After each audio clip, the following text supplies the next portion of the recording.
If there's one thing I love about Genshin Impact, it's the lore. If there's another thing I love, it's when they drop insane teasers or trailers. And if there's another thing, it's Minceleaf breaking it all down for us. So Minceleaf uploaded a video called The Song of the Welkin Moon Lore Analyses and Theories. What comes next? The truth revealed, with Columbina shown here in all of her glory. I think she looks absolutely phenomenal, by the way. I don't know where the hate's coming from.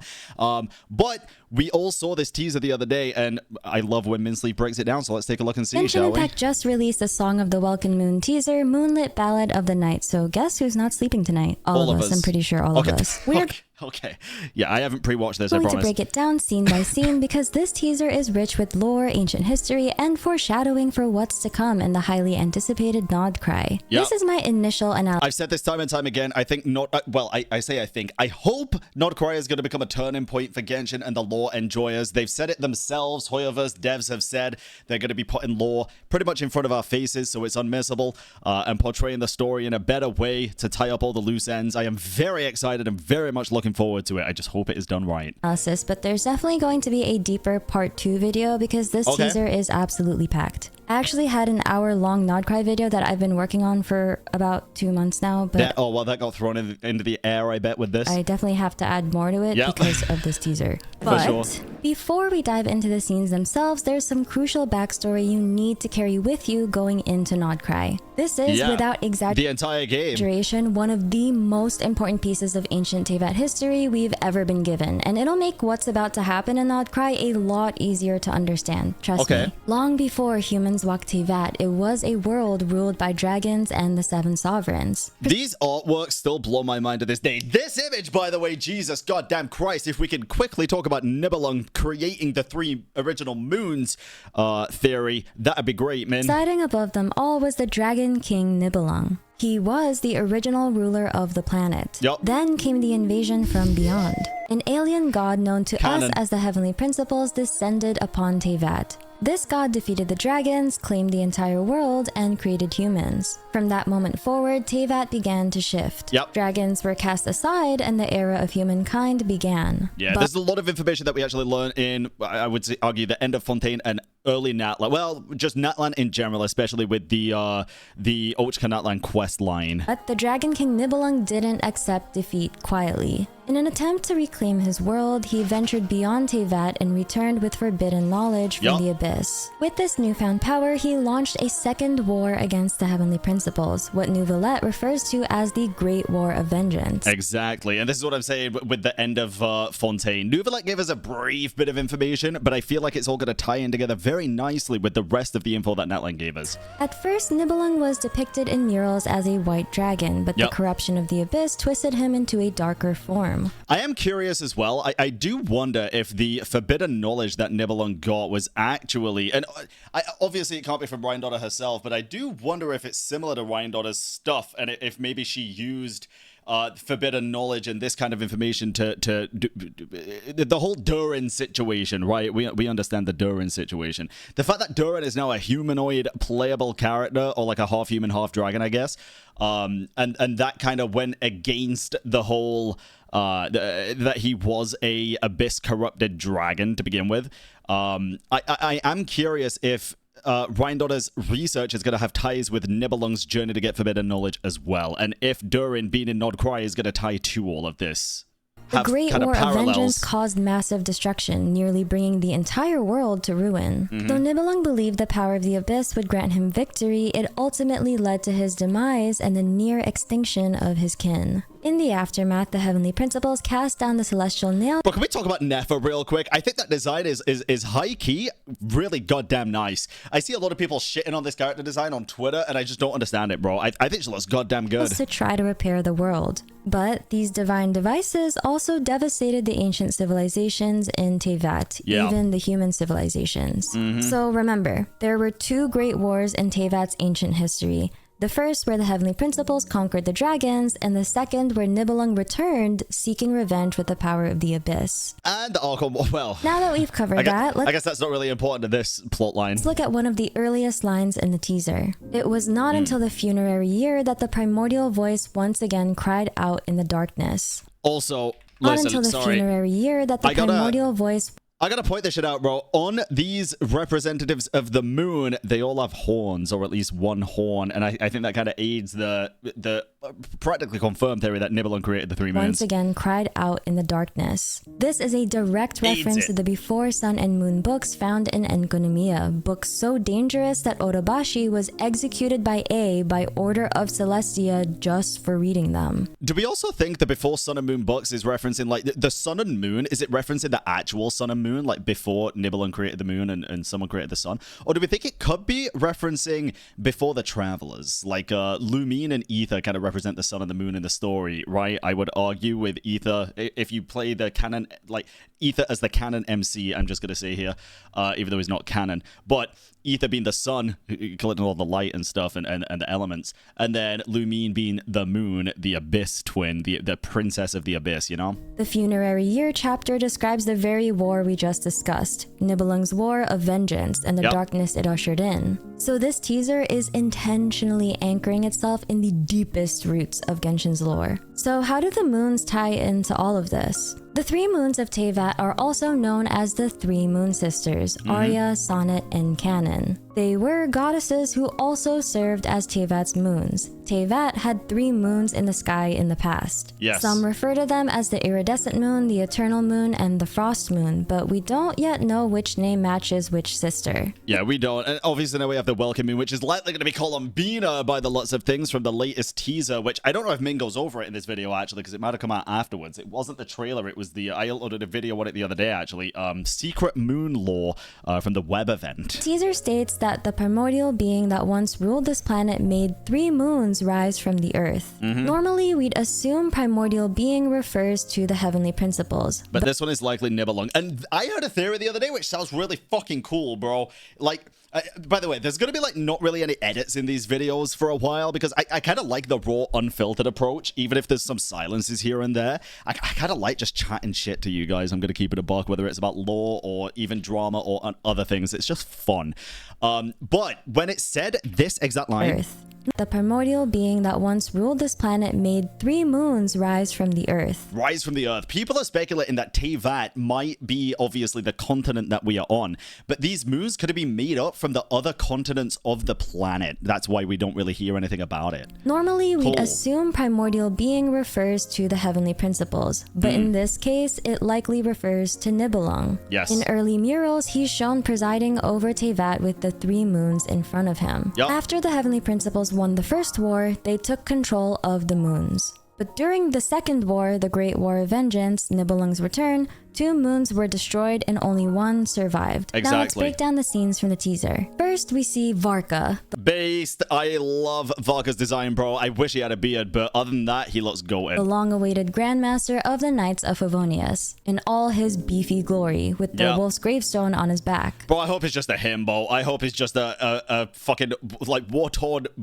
just bro. If you watch a teaser with subs, what he says is actually more interesting. Mondstadt. I came here for the moon, Mondstadt. This is Genshin Impact, so there are no coincidences. Mondstadt literally translates to Moon City in German. So he could just be saying, I came here on behalf of Mondstadt, right? Theory implication here suggests that long before the Archon War, the region that would become Mondstadt was a civilization that worshipped the moons. Theoretically, after the Archons came into power, their worship could have replaced the moons. But in Nodcry, it's said that the power of the moon was used to keep the abyss at bay, specifically the Wild Hunt, the most terrifying manifestation of the abyss we've ever seen. If Mondstadt was originally aligned with the moon, then Varka's journey might be about reclaiming that heritage. I think it also makes sense, right? Since Varka's using the wolf's gravestone, and I think the wolf's gravestone was from the Boreal Wolf of the North, and obviously if it is the Boreal Wolf of the North, and where are we headed right now, it could be for not only Mondstadt but also for Andreas. To defend his homeland using its oldest power. Varka may have come to Nodcry to learn how to harness the power of the moon so he can protect Mondstadt if Teyvat is plunged into darkness once again. After all, Alice warns us that the borders of Teyvat are weakening. Teyvat is doomed yet again, but this time we'll be here to experience it. Next, we meet Aino, likely the leader of the Clink Clank Crumb Cake craft shop and Yeah, I call it Krumkake, bro. I don't know. Maybe I'm wrong for that. There's two characters in the whole teaser that I just could not care less for, and it's the two Krumkake workshop workers, bro. This child and the other, like, half child. I don't know. A genius inventor. She designed Inefa, the first playable character from Nodcry in version 5.8. True. Inefa appears in the teaser alongside Durin and Jehoda. Jehoda remarks the moon's a long way off. We might go hungry, but at least we have plenty of time. This implies that they might be on a journey to find the frost moon, possibly the location where we later see Columbina. And we finally see Durin. Originally a dragon created by the Hexenzirkel witch Ander's daughter, Durin was given a humanoid form by Albedo in the Paralogism Archon quest. This teaser gives us our first proper look at him in that new form.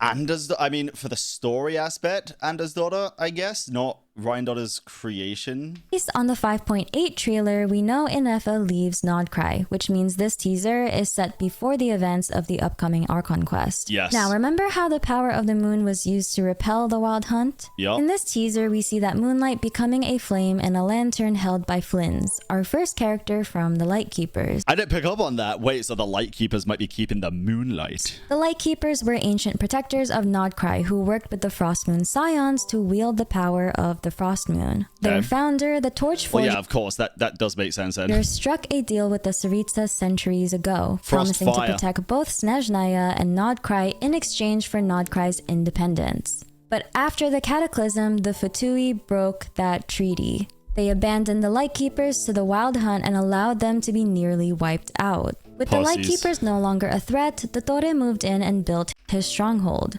So yeah, it's pretty clear the Lightkeepers... Where are my Dottore simps, by the way? Hey, I see so many people hyping up Dottore on Twitter, bro. Let me know in the YouTube comments. Who's your favorite Fatui Harbinger that's likely going to show up in Nodcry? And probably the Frost Moon Scions too aren't exactly fans of the Fatui. Some players managed to translate the glowing text on the tombstone, which reads, "In sacred tribute to Chudomir the Arni Valkea." At first I thought this might be the name of one of Flynn's relatives or ancestors, maybe even the legendary Torchforger himself. But then I looked up the word Arni Valkea. In Finnish folklore, it refers to a will-o'-the-wisp that dances above a hidden treasure. Does that mean this is the grave of a Seelie? It's possible this could be the resting place of a Seelie companion that fought Bro, imagine this would be kind of interesting. I don't think it'd be the case, but if we look at these Seelies, they kind of look like flames, the grave right? Of a Seelie? It's possible that... What if the flames in the lantern are Seelie powered, as well as obviously moon powered, moon angels? This could be the resting place of a Seelie companion that fought alongside Flynn's family. Or, hear me out, maybe one of Flynn's ancestors actually fell in love with a Seelie. And that's not unheard of.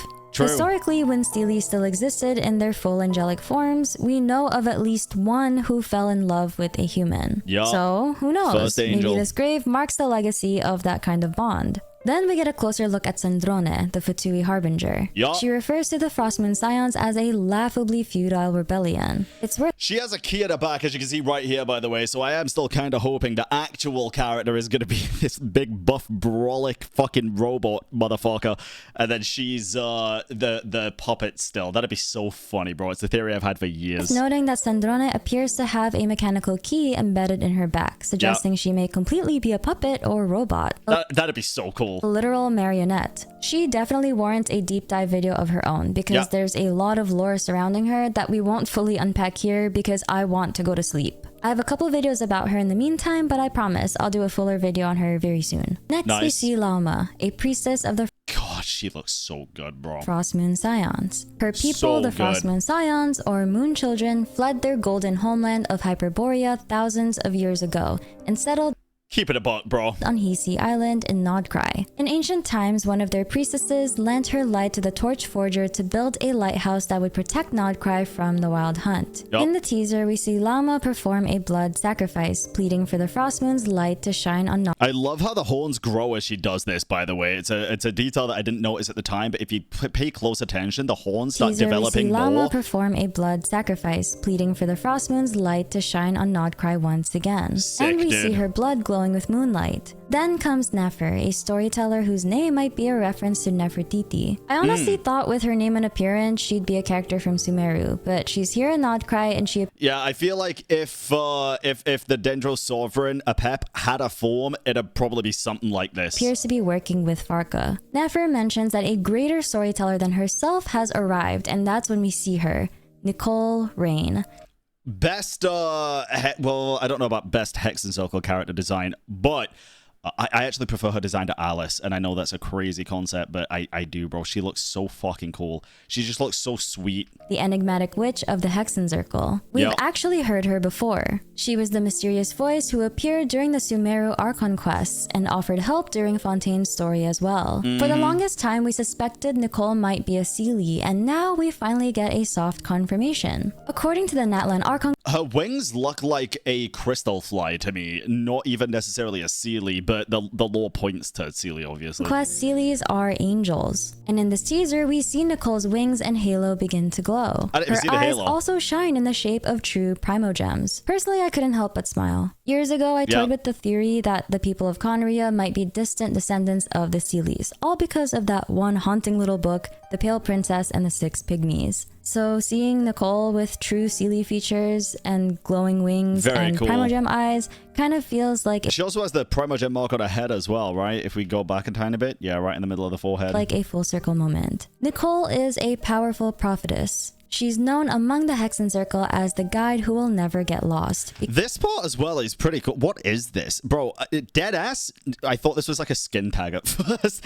But then I was thinking about like Skirk with the fin that grows in the back, and maybe it's something to do with that. Or maybe it literally is just part of the outfit that's like not attached physically. I don't know. It's cool because she always shows up to help those in need. She speaks directly into people's minds without warning and might actually be mute. Creepy. She once described herself as suffocated by her inability to speak. Even Wolfie references her as the quiet friend of Madame Mage who communicates telepathically. In this teaser, she delivers a chilling prophecy. Beyond the moonlight's reach, an ancient shadow brandishes its hunting claws, taking aim at the stars. I think this line could be referencing one of two things. First, it might refer to Nibelung. According to the finale of the Deep Galleries, he was warned of the destruction of his kind and tried to lead the dragons to safety towards the stars. He oversaw a space elevator project that would carry his people beyond Teyvat. But before they could leave, it's believed the Heavenly Principles attacked and destroyed their efforts. Alternatively, Nicole's words might also be pointing to the Wild Hunt, the monstrous force tied to the Abyss and likely the main antagonist of Nodcry. I think both could be likely. Jesus, that angle. This looks interesting. God. I need to get my mind out of the fucking gutter, bro.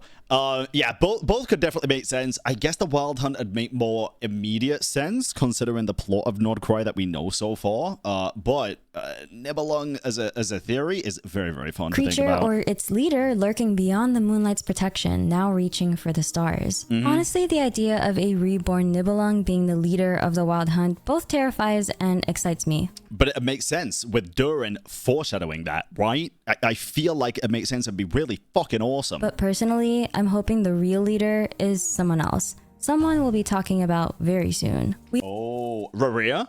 Probably. And I think that was my theory, if it is Raria, the moon hunter. We also see Columbina, the third of the Fatui Harbingers, who is now referred to as the Moon Maiden. We've explored her significance before in our breakdown of the God's Limits teaser, but let me quickly recap it here. The Seelies are almost certainly connected to the Moon Sisters. Think of it like this. When the 3 moons of Teyvat fell, the angelic race of Seelies fell with them. Once divine beings, they were cursed and reduced to the glowing wisp-like creatures we see today. Their downfall mirrored the collapse of the moons themselves. And in the Song of the Welkin Moon web event, we're told that from the ashes of the fallen moons, a new moon will rise. That brings us back to Columbina. The upcoming... That looks so sick, by the way. Listen. A new moon will rise. That brings us... These plants with the little half moons inside of them as well, when they start turning red.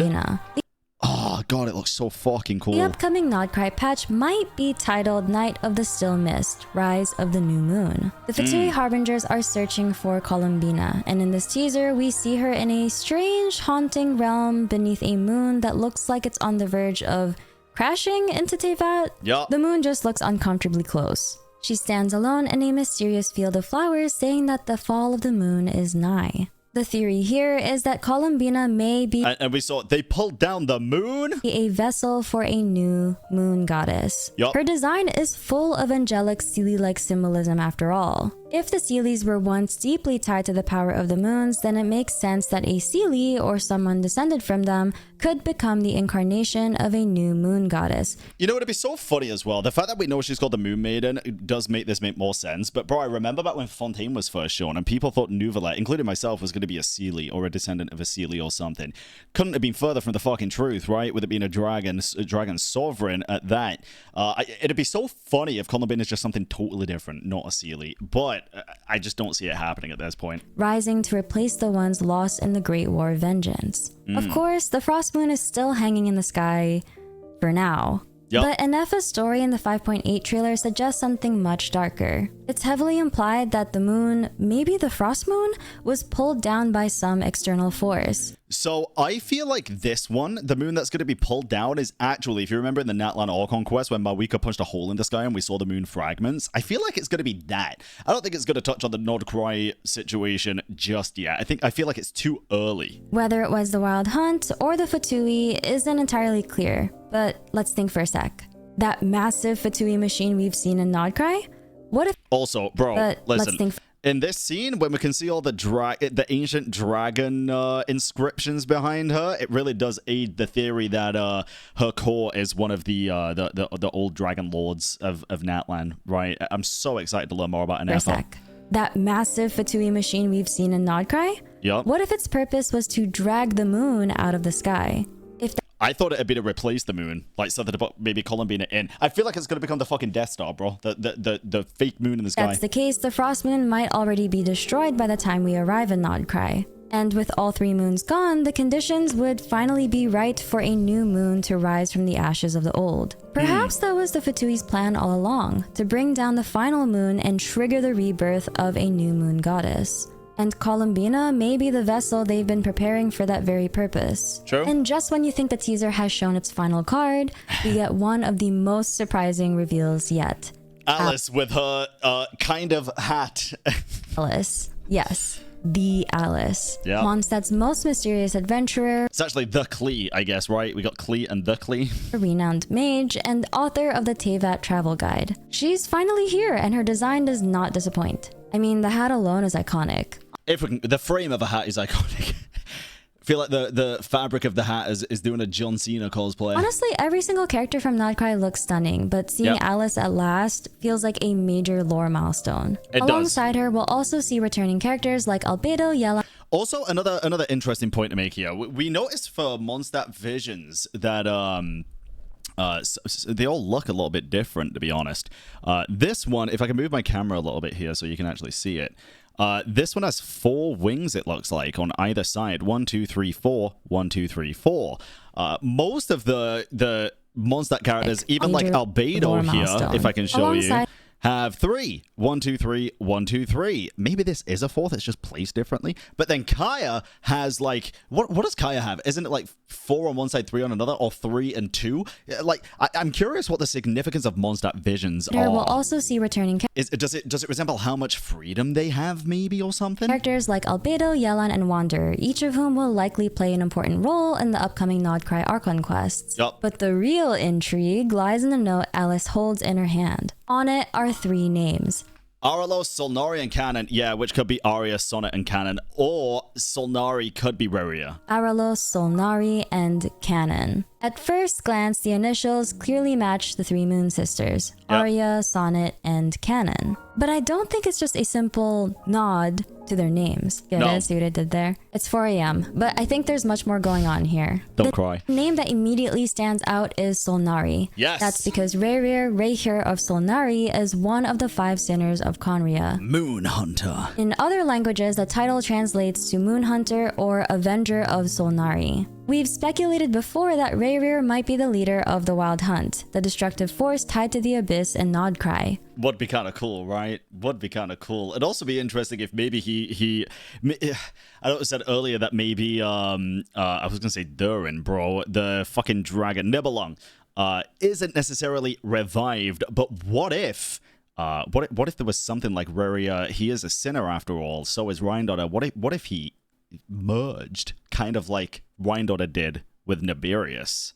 That'd be kind of interesting. If Solnari is an alternate name for one of the three Moon Sisters, the implications are massive. Yeah. There's long been the implication that the Moon Sisters turned on one another, and only one of the three survived. If that's true, then the Avenger of Solnari might be a reference to vengeance against the sister who betrayed or killed Solnari. True. That would tie the Sinners, the Wild Hunt, and the Moon mythology together in a more tragic way than we initially expected. But this is Genshin Impact, so I expect a lot of things to be tragic. As for the other names, Canon is a stylized reference to Canon, one of the original three moons. But Aralos is more ambiguous. It could be another name for Arya, or maybe an anagram of Solar or Solara. That's significant because in ancient Teyvat lore, the three Moon Sisters rode a lunar carriage across the night sky, while a solar chariot traveled the skies during the day. During the Great War, that sounds so cool to envisage. For vengeance, that solar chariot was said to have crash-landed into the chasm. But the people there repaired it and eventually sent it back to the sky. So if Aralos is tied to the solar chariot... Bro, I need to read this fucking lore. I don't even know where that lore's from. Then Notcry is really the place where a lot of Genshin's ancient lore will be completely demystified. Hell yeah. I hope. So those are my initial thoughts and theories on the brand new Song of the Welkin Moon teaser, Moonlit Ballad of the Night. If you enjoyed this video, please leave a like and subscribe, and I'll see you on the next video. I'm your sleepy lore keeper Minslif, and I'm going to bed. Good night. Get some sleep, Minsleaf. Hey, that was a great video. Go subscribe to Minsleaf, link down below in the description. Don't forget to subscribe to the channel to keep up with future Genshin stuff and variety stuff. We're covering a lot of stuff at the minute, and we're approaching 370,000 subs. In fact, by the time this video's up, we're probably already going to be there because you'll keep subscribing, and I love you all. Thank you so much. Catch you all later.